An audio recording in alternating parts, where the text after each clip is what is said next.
যেসব পাপগুলো মানুষের ঈমানকে ধ্বংস করে দেয়। ক্ষমা আমাদেরকে চাইতে হবে ভুল হয়ে গেলে, কিন্তু আমাদেরকে সতর্ক থাকতে হবে একজন মুসলিম অপর মুসলিমের সাথে যেন আমরা গীবতে লিপ্ত না হয়ে যাই।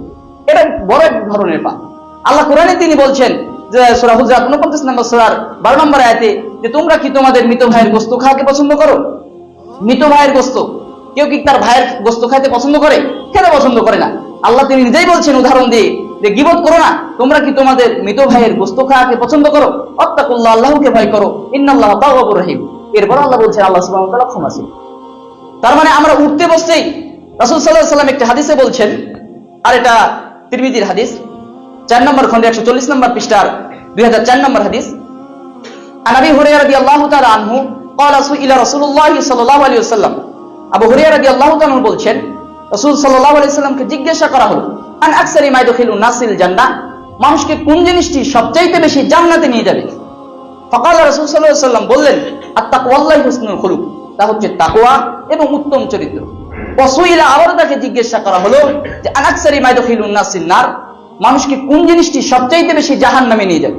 ফাকাল রাসূল সাল্লাল্লাহু আলাইহি ওয়াসাল্লাম বললেন, আল ফামু আল ফাজু, তা হচ্ছে মুখ ও জিহ্বা উপরটি লজ্জাস্থান।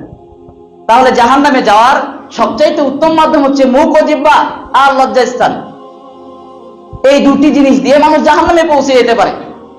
সমাজে চলছি, মুখ দিয়ে একজন ব্যক্তি সে সৎ ব্যক্তি, তারপরে বলছি যে সে মিথ্যা করে বেড়ায়। তার দোকানে গেলে 10 টাকা নেয়, 8 টাকা দিয়ে দেয়, 2 টাকা আর দেয় না। এভাবে মানুষের কাছে কি করছি? খারাপ আচরণ করছি। মুখ দিয়ে তাকে সত্য বানিয়ে দিচ্ছি, মুখ দিয়ে তাকে মিথ্যা বানিয়ে দিচ্ছি। রাসূল সাল্লাল্লাহু আলাইহি ওয়াসাল্লাম বললেন জাহান্নামে যাওয়ার সবচাইতে উত্তম মাধ্যম হচ্ছে মুখ ও জিহ্বা। এটা থেকে যদি আমরা বেঁচে থাকতে পারি তবে জান্নাত অবধারিত ইনশাআল্লাহ। রাসূল সাল্লাল্লাহু আলাইহি ওয়াসাল্লাম বলছেন যে মান সামা নাদার, যে ব্যক্তি চুপ থাকলো সে নাদার পেয়ে গেল। আর জান্নাতে যাওয়ার সবচাইতে উত্তম মাধ্যম হচ্ছে কি? তাকওয়া, আল্লাহর ভয় আর উত্তম চরিত্র। এই যে মুখের কথাই প্রথমে বললাম, ওই উত্তম চরিত্র যদি দিয়ে দিই তবে আমরা সমাজে ইনশাআল্লাহ, সে ব্যক্তি, একজন ব্যক্তি কালো, তার সে গরিব, সে ছেলেটি লম্বা চড়া ঠিকই আছে কিন্তু রাস্তা দিয়ে চাই, সে গরিব, কালো, কুচ্ছ, তার গায়ে পরনে জামা কাপড় আছে সেগুলো খুবই নোংরা, কিন্তু সে মানুষের সাথে আচরণ করে খুবই মিষ্টি, কোমল। আল্লাহ সুবহানাহু ওয়া তাআলা বলছেন যে আত-তাকওয়া হুসনুল খুলুক, তাকওয়া উত্তম চরিত্র, এগুলো হচ্ছে জান্নাতে যাওয়ার উত্তম মাধ্যম।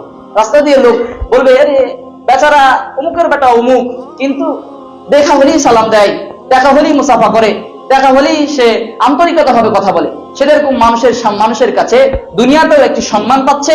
কাল কিয়ামতের ময়দানে আল্লাহ সুবহানাহু ওয়া তাআলা তার উত্তম চরিত্রের কারণে আল্লাহ তাআলা তাকে কি দিচ্ছেন? জান্নাত দিয়ে দিচ্ছেন। তিরমিজিতে এক হাদিসে বলছেন যে কিয়ামতের ময়দানে যে আমলটি সবচাইতে বেশি ভারী হবে সেটা সালাত নাকি? সালাত নয়, সিয়াম নয়, যাকাত